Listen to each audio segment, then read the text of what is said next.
Hi, we're going to continue on with the relational model. So we talked about these basic operators in the last lecture. In the previous lecture, we talked about select and project. Today, we'll cover the rest. Okay, Cartesian product operators are when we are accessing more than one relation. So in the previous example, we only were able to access one table, but this one, it enables you to access multiple tables. Okay, so Cartesian product is denoted using this X symbol. This allows us to combine information from two, sometimes more relations.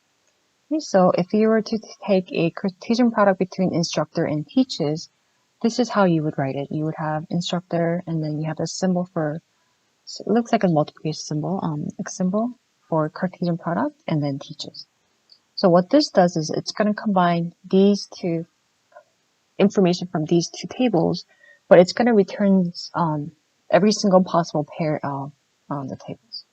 So here, for example, this is a small example of a relational instructor. This relation teaches has 6 rows of data. So when you take instructor Cartesian product teaches, it's going to combine every single possible match or combination. So it's going to return 10101, okay, Spring for Boston, computer science, 65,000, and then the first row. So the next row of data is going to be this first row and then second row, first row, third row, first row, fourth row, and so on. So this first row of data is matched up with these 6 lines of rows of data from teaches. So that alone is 6. So next, we're going to take the second row, which is Wu, and we're going to combine this row with these 6 rows of data from teaches again. So the resulting table will have 4 times 6 rows of data, so it's going to return 24 lines of rows of data. Okay, so this is what it will look like. Okay. So it doesn't take into account, which attributes they have in common. If they're equal to each other or not, they don't care about that. It's just, it's going to return every single possible combination between the two. So it may not be always really useful unless you specify that we want instructor.id to equal to teachers.id, then you might get something more useful. So this is how you would join it. So we have instructor, Cartesian product teaches, in parentheses. So these are the tables that we're using. And then we have a condition here, predicate, that we want the set instructor.id to equal to teachers.id. So the result will be returning the first row of data, the ID 10101. We can find that here, right? The first 3 rows all happen to have 10101 as their ID. So it's going to return the first row with the first with the second, and then first with third, okay, and nothing else. Now going to the second row from instructor, we have 12121. Let's see if we have anything that's a match here, and we do. We have this one. So the second row of data would be matched up with this fourth row. So it's going to return this row, 15151. Also, there are 2 matches. So it's going to return Mozart with these 2, the last 2 lines or rows of data. And then 22,222, we don't see a match, so that would not be returned. Okay, so when you add this condition, it's going to return the ones where this condition is met. So you're looking at something like this as a result. Okay, so this makes more sense. I would say this is not really useful because this is showing information about this instructor and some courses that he's not even teaching. So it's not really relevant. So this is the format for joining. So join enables us to combine a select operator and Cartesian product at the same time. So we have the Cartesian product here, a relation, Cartesian product, another relation. Okay, and then we had some condition here, right? That's what we had in the previous slide. So we can write this in a different fashion where you can do instructor, and then this will be, it's going to come a little bit later, but this is called a natural join. And then we have put the condition or the predicate here before teaches. So these two are exactly the same thing, but they're just different ways of writing it and different types of joins. Let's talk about union symbol. A union symbol looks like a wide U, right? That's the symbol that's used. Okay, so we want to find all courses taught in fall 2017 semester or in spring 2018 semester or in both. So this is or. Whenever you see the keyword or, you're going to be using this union symbol. Make sure you have it the right way, union. Okay, so let's take a look at this first portion. So the first portion is returning all of the sections. It's returning the course IDs of the sections where it was taught during fall of 2017. Okay, so this will return a list of these course IDs. And then we have this or, and then as you guessed it, the second set returns all of the course IDs of sections that were taught in spring of 2018. So it was either taught in this semester or both will be returned. Okay, so that's going to be union for you guys. And this, you will use this whenever you see the keyword or. Okay, so this will be the resulting table. Okay, next one is set intersection. So it's upside down of the union symbol. Okay, and so it's upside down of like a U. So find the set of courses taught in both fall of 2017 and spring of 2018. So this course, whatever it is, has to be taught in both fall 2017 and spring of 2018, okay, which is harder to achieve than or, right? So whenever you see the keyword and, it's going to be set intersection, and the symbol you use is this one, upside down U. Okay, so the first will be returning all the course IDs taught in fall of 2017. The second part is going to return all the course IDs taught in spring of 2018. Okay, the last one is set difference. So this finds all the courses taught in fall of 2017, but not in spring of 2018. Okay, so these courses will be taught in fall 2017, but if it exists in the second set, then that would not be returned. Okay, so the first set returns all the courses that was taught in fall of 2017. These are courses that were taught in the spring of 2018, and the symbol we use is this negation symbol, okay, and that's going to be set difference. Okay, we can also use assignment operator. This is especially useful if you have really complicated long queries. So far we have dealt with relatively simple short queries, but as you go into more detailed, more complex queries, this would be really useful, be more readable, I guess. Okay, so we are trying to find all instructors in the physics and music department. Okay, so the symbol here is going to be this arrow going into the left-hand side. So make sure you use the symbol and the arrow is always pointing to the left. Okay, so you're going to make up some kind of a name, physics. So we're going to call it physics. We have this assignment operator. Okay, and let's take a look at this one. So this is all the instructors in the physics department, right? Same thing with music. We're going to call it music. We could have named it anything we wanted. It's just a name that you're making up. So we're going to call it music. We have the assignment operator. These are all the instructors in the music department, right? So do you remember what this is? So this is for and, okay? So this is for set intersection, okay? And this is the symbol that we use, right? So we have physics and music. Okay? So we are trying to find all instructors in the physics and music department. Okay?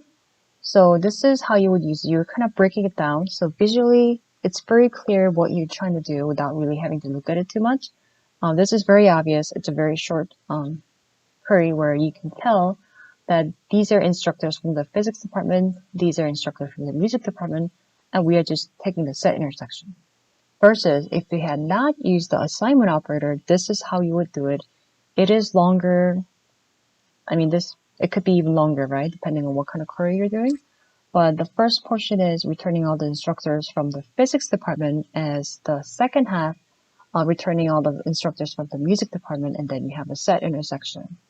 So it's really up to you. If you don't want to, write different lines of code, you can do it this way. But I think this is, in some cases, more clear, more readable, visible.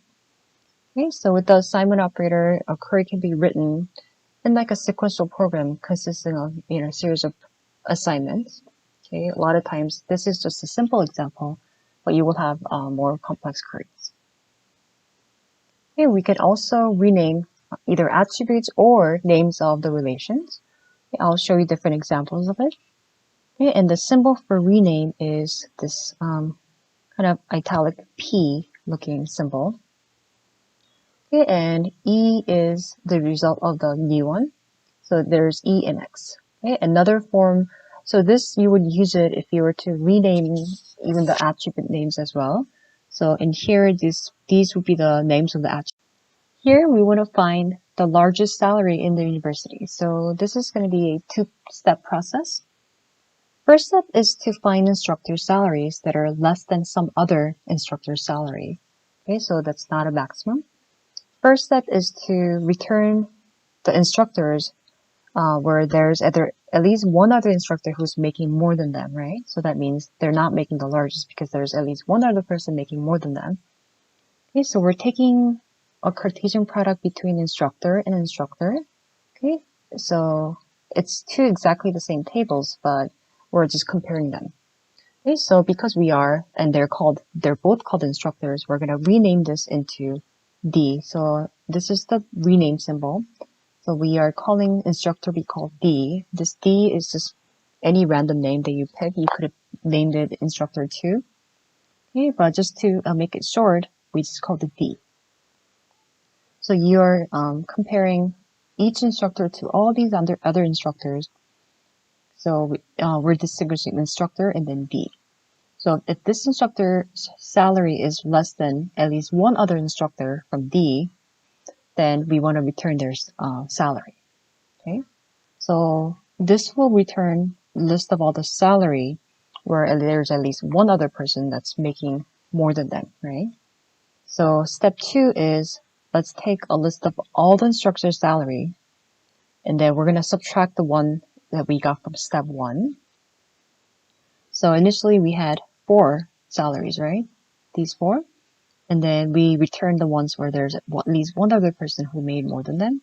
So that's this. So we're going to take this and then set difference. So we're going to subtract this one, 65,000. Okay, and then we are left with 95,000 as a result. Okay. So taking a Cartesian product between two of the same tables might be a little bit confusing to you guys. I will go over more examples on when this is useful and when it's needed in the future.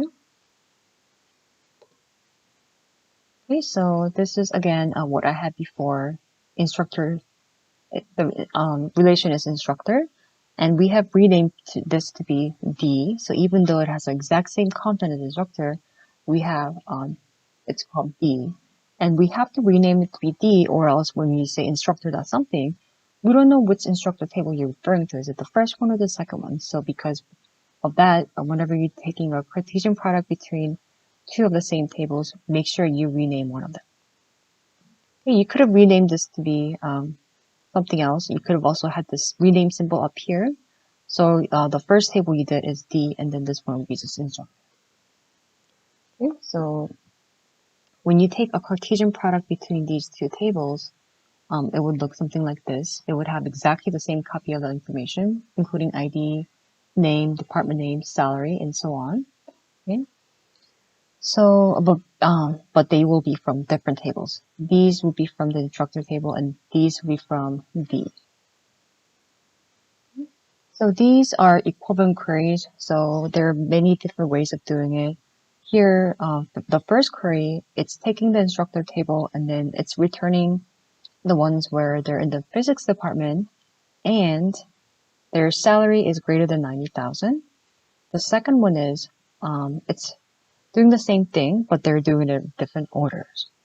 So what this is doing is it's going to do the parentheses first. So it's going to take the instructor table and return the ones where they make greater than 90,000.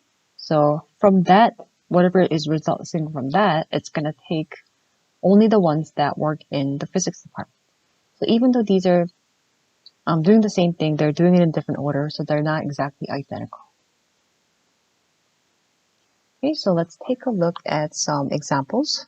Okay, so we are using the same database. We have employee, works, company, manages.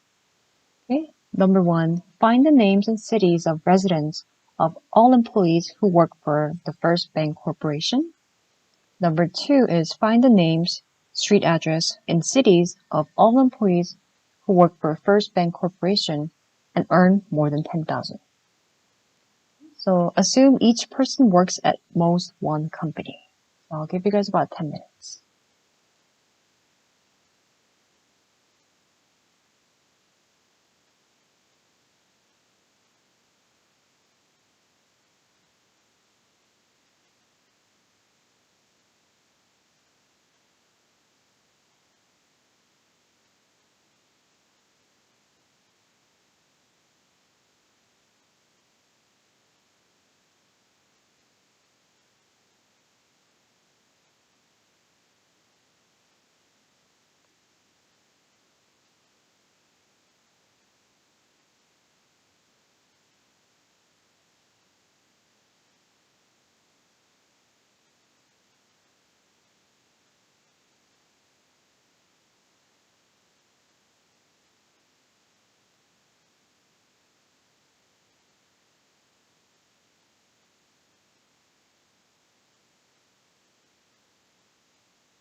Okay, so let's go over it.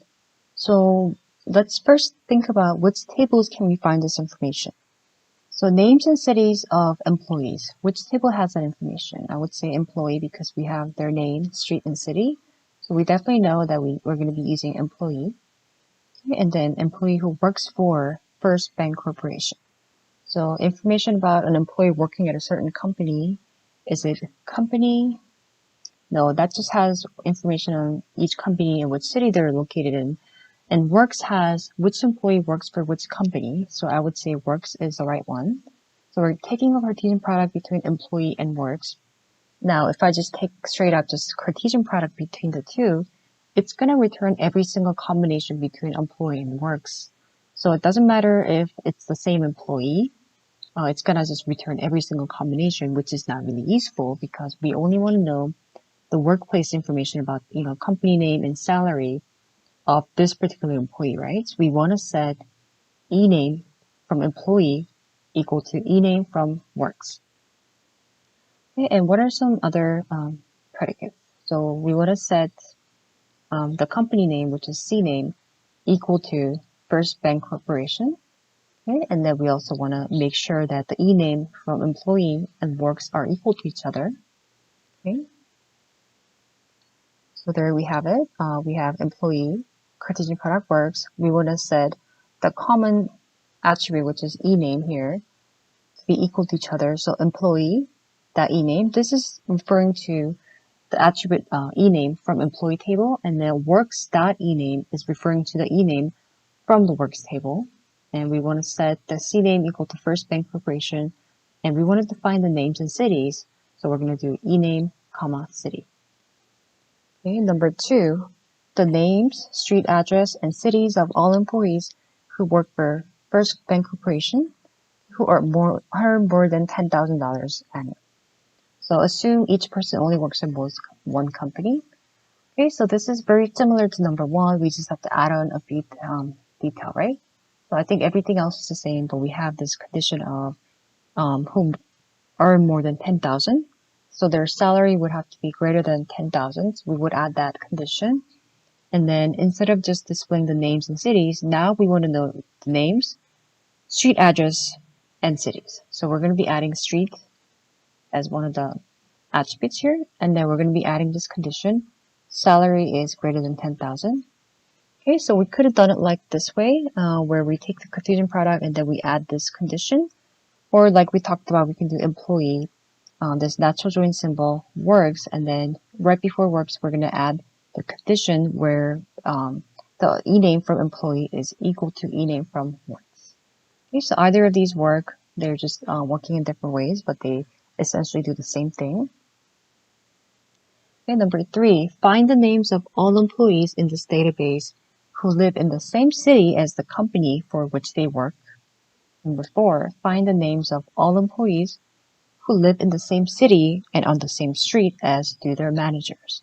So for number 4, keep in mind that managers, so which would be mname, they're employees too. So they can be found in this database, this table of employees. Okay, again, I will give you guys about 10 minutes.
Okay, let's go over it. So first of all, which of these tables contain the information that we need?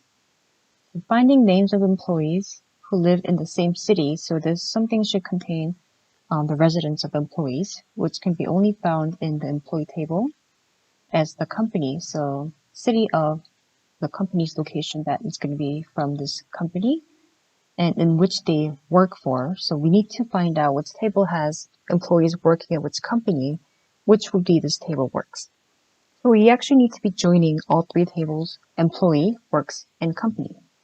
Now, when we take a contingent product, we know that it's going to just return every single combination of these three tables, which would not really be useful because it's going to return all the companies that these employees don't work at. Okay, so we want to make sure that we set the common attributes to equal to each other. So as we can see here, ename from employee should equal to ename from works, right? And then the company information, so cname from company should equal to cname from works. So we have those two conditions. Another condition that we have to make sure is that the employee lives in the same city as the company which they work for. So the city from employee should equal to city from company. Okay, so doing that, we're taking a Cartesian product between employee, works, and company. We have set ename from employee and works to equal to each other, and cname from company and works to equal to each other. And then lastly, we set the city from company and employee to equal to each other, and returning the names of employees. So that's going to be just ename. And number 4, find the names of all employees who live in the same city and on the same street as do their managers. Okay, so this would require us to go to the employee table because we need which street and city they live in, right? And then we also need information on who's managing who. So that will be the managers table. Okay, so I briefly mentioned how the M name, this manager, is also an employee, right? Because they're working, they're an employee. Okay, so this is a little bit difficult concept maybe to grasp. Maybe you can come back in the future to rework this problem once you have more practice. So we're going to be joining employee, Cartesian product, another employee, and assuming the second employee will be the manager. Okay, and we are joining that with managers because we need to find out who's managing who, right? So we're going to do managers, Cartesian product, employee, Cartesian product, employee, but the second employee, we're going to rename it to be something else. We can call it something else. Since one's going to be employee, one's going to be manager, we can rename one to be called E and rename another one to be called M, just to make it more clear. Okay? And then we want to set E name for managers to equal to E.ename, and then M name for managers to equal to M.ename. Okay? And then, of course, we want to set the street and city to equal to each other. Okay, so let's see. Here we have the first employee, which are going to be the employees, an employee, okay, and then we call it M. Okay, and we're going to manually set it so this employee is going to be the manager who's managing this employee E. Okay, and then we have managers. Okay, so we have E.ename is equal to managers.ename. Okay, so E.ename is equal to managers.ename, and then we have M.ename is equal to mname for managers. And we don't have to specify here that it's managers.mname because there's only one mname in this whole entire thing. There's no mname here or here or here. So we actually didn't even need to specify which table it's from. We just simply say mname. Okay, so the employee's street is the same as manager's street. The employee's city is equal to manager's city because we have it there. The employees who live in the same city and street as their managers.